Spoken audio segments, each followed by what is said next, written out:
Second. બોલો બેન. હા ભાઈ, હું વસ્તી ગણતરી માટે આવી છું.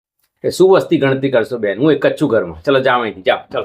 એટલે ભાઈ સાંભળો તો ખરી, સરકારે આલી વખત નવી સ્કીમ બહાર પાડી છે. તે જે તમારી બધી લોન હશે એ માફ થઈ જશે. હે? બધી લોનમાં? આવો આવો, અંદર આવો, તમે અંદર આવો બેન, આવો આવો આવો. બેસો અહીં, બેસો. હો બેસો. તો કે ચા પાણી કરવાના કઈ? ના, મારે બહુ મોડું થાય છે. સારું. ઘરમાં તમે કેટલા સભ્યો છો? અને બેન 3 બહેનો છે ને મારે 4 ભાઈઓ છે. અમે કઈ લોન બોન લીધી છે? લોન તો જો આ ઘર પર લોન છે, મારા બાઇક છે એના પર લોન છે, નાનો ભાઈ સાયકલ લઈને જાય છે એના પર લોન છે. કઈ પ્રોપર્ટી વસાઈ છે? પ્રોપર્ટી તો બેન શું, અમે તો ખાનદાની ગરીબ છે, કઈ પ્રોપર્ટી નહીં અમારે તો. સારું, ચલો આ નંબર લગાવો. કયો નંબર? છેલ્લો નંબર હશે. હા, આ બાબુભાઈ લખીને આવે. હા, એ જ.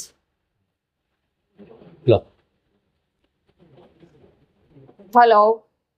હા પપ્પા, તમે કેવા ઘરમાં મારું સગું નક્કી કરો છો? હવે બધા કંગાલ છે અને બધા ભિખારી પડ્યા છે અંદર. હું આ ઘરમાં લગ્ન નહીં કરું. ઓ બેન ઉભા રહો બેન. અરે ઓ બેન ઉભા રહો.